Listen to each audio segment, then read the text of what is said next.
Hello friends, मैं Mona Lisa आप सभी का स्वागत करती हूँ मेरे YouTube channel Monalisa Sanskrit youth career पर। दोस्तों, मेरे ये वीडियो संधि के ऊपर बनाया हुआ है। अगर आप संस्कृत के स्टूडेंट्स हैं तो ज़रूर देखें, ये आपके बहुत काम में आएगा। तो वीडियो स्टार्ट करने से पहले बता दूं कि ये वीडियो पूरा लास्ट तक देखें। अगर अच्छा लगे तो लाइक करें, शेयर करें, कमेंट करें और सब्सक्राइब करें।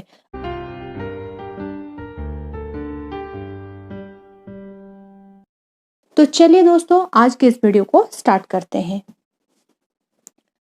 तो सबसे पहले आता है कि संधि। संधि नाम से हमें संधि किसे कहते हैं, ये सबसे पहले पहचानना पड़ेगा। ये पता करना है कि संधि क्या है।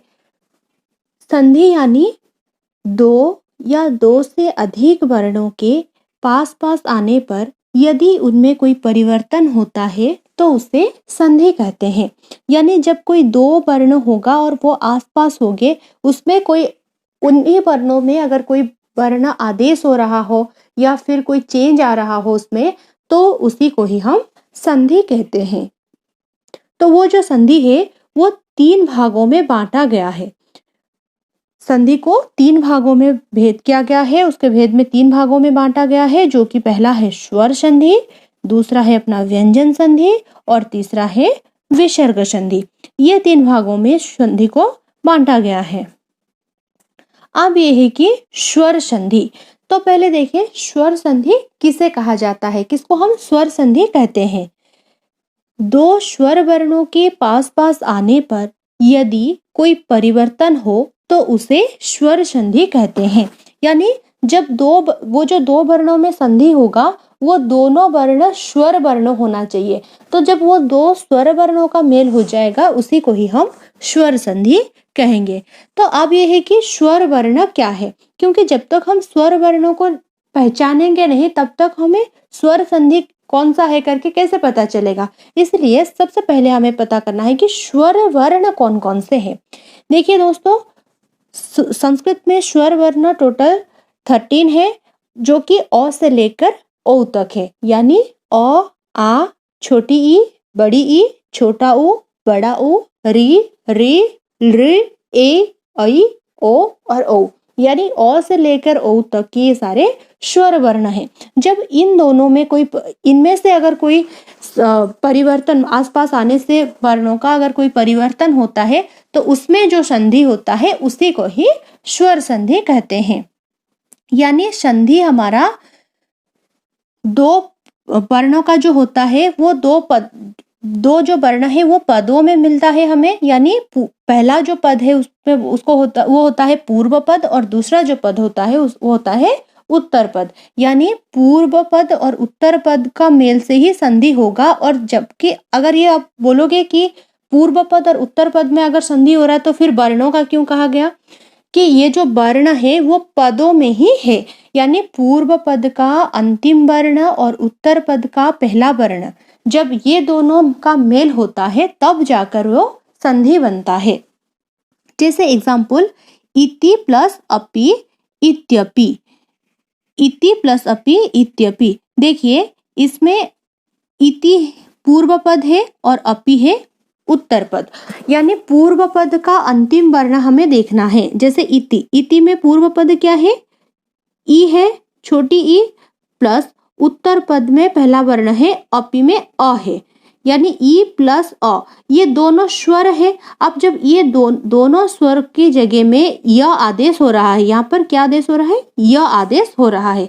यानी ये जो दो वर्ण है, स्वर वर्ण है, ये दोनों की जगह में कोई और वर्ण आदेश हो रहा है, तो इसी को ही हम जो कहते हैं संधि कहेंगे। इसी को ही हम स्वर संधि कहेंगे, क्योंकि स्वरों का मेल है इसमें। तो आगे है कि ये जो स्वर संधि है, ये स्वर संधि कितने हैं, यानी स्वर संधि का भेद के बारे में देखें। स्वर संधि कितने प्रकार के हैं, तो टोटल कुल मिलाकर स्वर संधि 8 प्रकार के होते हैं। पहला है दीर्घ संधि, दूसरा है गुण संधि, तीसरा है वृद्धि संधि, चौथा यण संधि, पांचवा है अयादि संधि, छठा है पूर्व रूप संधि, सातवां है पर रूप संधि और 8 में है प्रकृति भाव संधि। यानी ये टोटल 8 संधि स्वर संधि के अंतर्गत है। अब ये सारे संधि को हम एक एक करके पढ़ेंगे। सबसे पहले देखें दीर्घ संधि के बारे में। तो दीर्घ संधि किसे कहते हैं ना, दो समान स्वर वर्णों के मेल को दीर्घ संधि कहा जाता है। दो समान स्वर वर्ण, वो भी कौन सा होगा, अ से लेकर री तक अगर समान वर्ण होगा तो उनमें जो परिवर्तन होता है उसमें दीर्घ मात्रा की आदेश होता है, जिसको हम दीर्घ संधि कहते हैं। जैसे अ प्लस अ दोनों जब मिलेगा तो उसका दीर्घ मात्रा आदेश हो जाएगा, क्या बनेगा उसमें, आ। वैसे अ प्लस आ प्लस आ प्लस आ। ये देखिए इसमें अ और आ ये दोनों समान स्वर है। अब जब दोनों समान स्वर है तो इनके जगह में दीर्घ मात्रा की आदेश हो जाएगा, यानी आ मात्रा आदेश हो जाएगा। इसमें अ और आ दोनों में दीर्घ कौन सा है, आ है, इसलिए इसमें आ आदेश हो जाएगा। फॉर एग्जाम्पल सूर्य प्लस अस्तः सूर्यास्तः। अब देखिए इसमें मैं पहले बोल चुकी हूँ कि संधि जो है पूर्व पद का अंतिम वर्ण के साथ उत्तर पद का पहला वर्ण का मेल होता है, यानी यहाँ पे पूर्व पद जो है सूर्य है, इसमें सूर्य जो है अंतिम वर्ण इसमें अ है, अस्तः ये उत्तर पद है, उसका पहला वर्ण है अ है। अब जब अ प्लस अ इसके जगह में दीर्घ मात्रा आदेश हो जाएगा तो क्या होगा, आ, यानी सूर्य प्लस अस्तः वो आ मात्रा आदेश होकर हो जाएगा सूर्यास्तः। वैसे हिम प्लस आलयः हिमालयः, विद्या प्लस आलयः विद्यालयः, कदा प्लस अपि कदापि।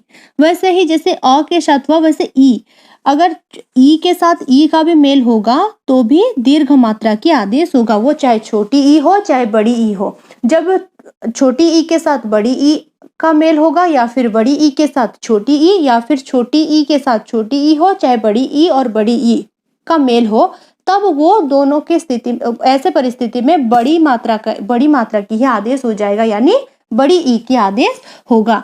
जैसे प्रतीक्षा, हरीच्छा, देवेंद्रः। इसमें देखिए प्रतीक्षा में प्रति प्लस इच्छा प्रतीक्षा, हरि प्लस इच्छा हरीच्छा, देवी प्लस इंद्रः देवींद्रः। इसमें ई के साथ ई मात्रा आदेश, ई के साथ ई का मेल होने से बड़ी ई की मात्रा हर जगह में आदेश हुआ है। वैसे ऊ के साथ भी छोटा ऊ चाहे बड़ा ऊ का मेल हो, उसमें भी बड़ा ऊ का आदेश होगा। जैसे गुरु प्लस उपदेशः गुरुपदेशः, बधु प्लस उत्सवः बधुत्सवः, भानु प्लस उदयः भानुदयः।